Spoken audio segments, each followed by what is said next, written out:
Dans le golf.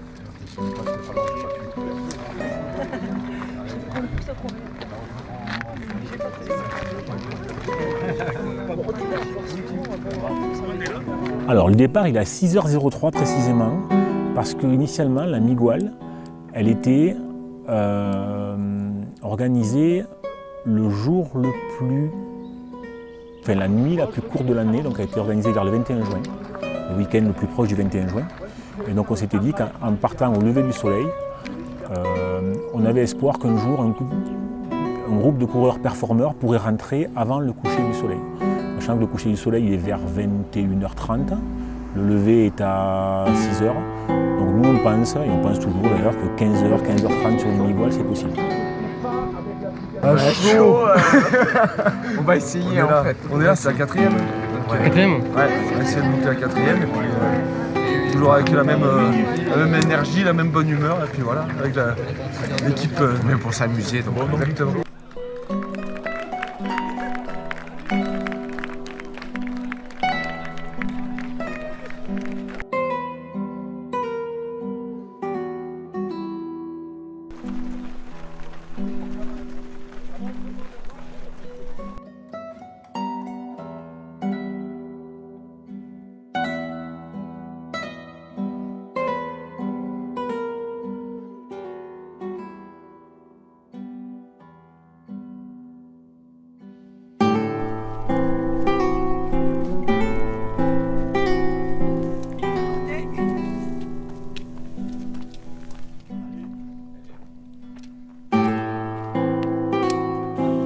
Je lui dirais que c'est un voyage. Je lui dirais que le concept de la Miguel, c'est, dans mon imaginaire, accessible à tous. L'idée, c'est d'aller au sommet d'une montagne et de revenir. Je pense que les barrières horaires sont relativement larges. D'ailleurs, on a beaucoup de débutants à la Miguel, débutants sur le format ultra trail. Et je lui dirais que on a tout mis en œuvre pour que ça se passe bien, parce que le parcours n'est pas très dur. On n'est pas dans la surenchère de difficulté.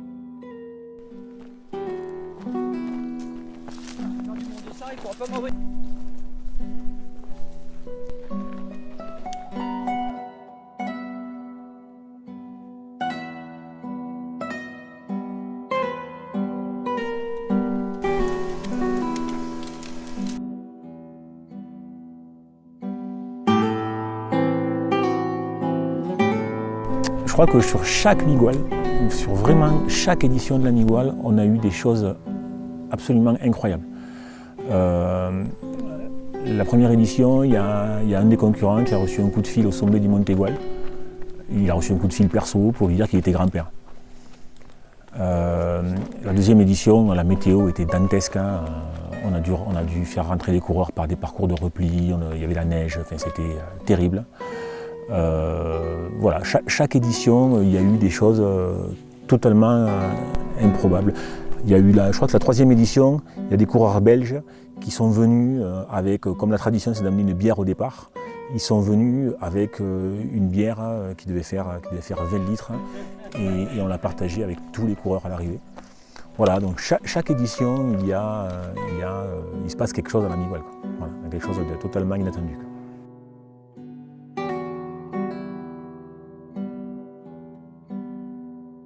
Mais en fait, quand on a créé la Miguel,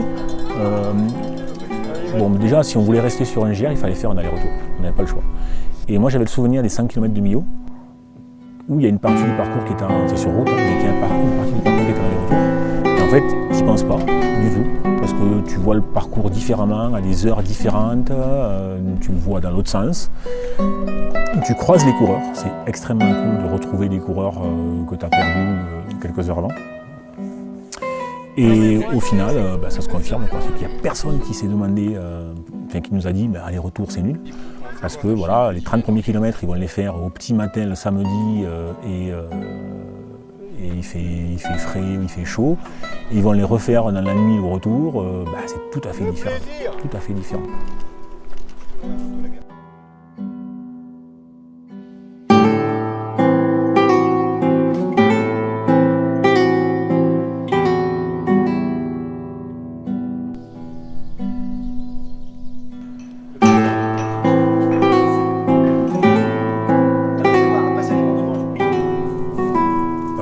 Pour moi, la Miguel, j'ai déjà répondu à cette question. Je disais que c'était un trail qui était vintage, dans le sens où on essaie d'y mettre le moins de fioritures possible.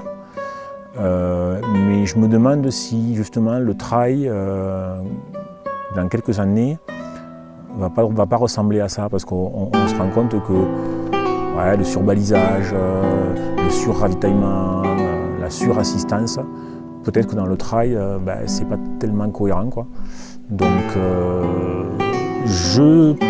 nous, objectivement, c'est un peu du vieux trail, mais pas dit que dans 10 ans, ce ne soit pas un trail totalement cohérent avec ce qu'on fera dans 10 ans.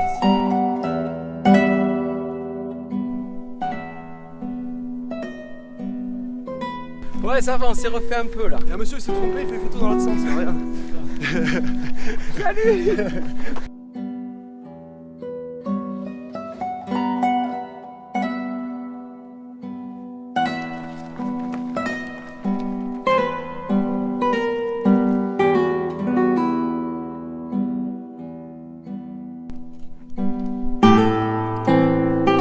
C'est un ultra-trail parce qu'il y a toutes les composantes d'un ultra-trail, c'est-à-dire qu'il va falloir gérer certes la distance, mais il va falloir gérer la nuit, il va falloir gérer la météo, il va falloir gérer la durée, donc potentiellement les problèmes d'alimentation, les problèmes de pied, les problèmes de lassitude. Donc oui, c'est un ultra-trail, un vrai ultra-trail.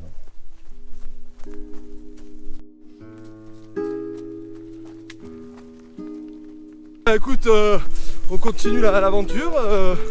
On a démarré un peu doucement cette année, mais c'est toujours aussi agréable. On sait qu'on doit faire un demi-tour certainement un peu plus tôt que prévu. Mais bon, c'est toujours un régal d'être là. Alors on va aller au bout, c'est comme ça, on n'a pas le choix. Voilà. Ça va, ça commence à monter en température un peu là. Ça va partir ensoleillé. Mais c'est chouette. Allez, on va boire un coup. Voilà. Franchement, il fait chaud là. Il fait chaud là.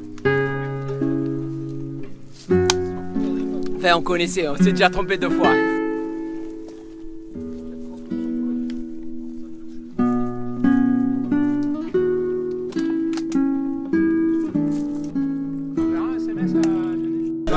Et cette moitié de course, écoute, bien. Qu'est-ce que t'en penses, poulet?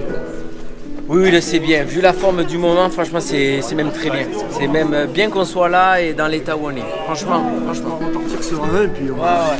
On va pas trop tard, enfin. On va pas trop s'arrêter pour pas qu'on se coupe les jambes. Parce qu'on n'est pas au mieux. Mais peu de chaleur et puis voilà. Que du bonheur là à la fin.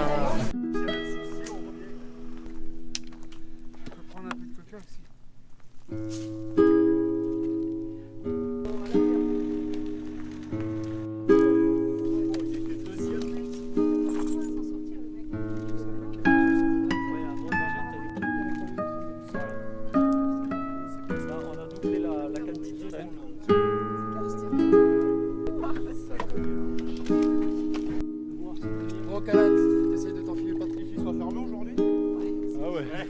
Jamais autant. Les gars, allez. Alors pourquoi on essaie de pas mettre de balisage En fait, précédemment, on organisait un événement sportif qui s'appelait la Verticos. Et quand on organise un événement, il y a un truc qui est très compliqué, c'est le balisage.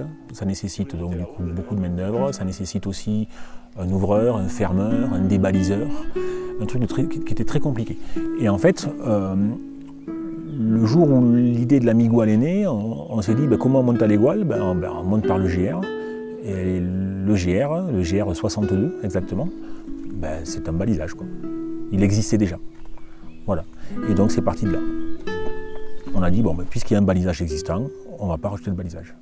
Accessoirement, on rentre dans le parc national, à partir du kilomètre 42 de Lanniméjol, et jusqu'au kilomètre 85. Et dans cette zone-là, dans tous les cas, le balisage est interdit. Donc ça nous va très très bien. Ça nous facilite la vie, ça responsabilise le coureur, qui du coup doit être vigilant. Et du coup, c'est très très chouette pour notre organisation. On a eu un coup de mou, on a pris un peu le jus au niveau de Roquesaltes. Donc une sieste s'est imposée. Ouais. J'étais au bord du malaise quand même. Donc un gros coup de chaud. Ouais, moi j'ai eu 2 coups de chaud avant et Julien après. Donc on a préféré se faire une pause pour partir requinquer parce qu'on veut assurer la soirée au Golf Café derrière.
Bon, c'était pas facile. Elle était moins longue que les autres, mais pas pour moi.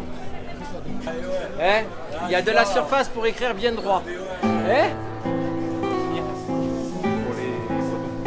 Je leur dirais que l'année dernière, on a pris 100 inscriptions en 4 jours. Et que cette année, là, on est au mois de juillet, on est à quelques jours de la Miguel. Et j'ai déjà beaucoup de demandes pour l'an prochain. Donc, nous, volontairement, on ne fait pas trop de communication. On aime bien que le bouche à oreille fasse son œuvre. Et donc, je les invite à venir voir, à venir essayer une fois. Et puis, ils se feront leur avis, mais généralement, on n'a pas, non, je crois qu'on n'a pas de retour négatif.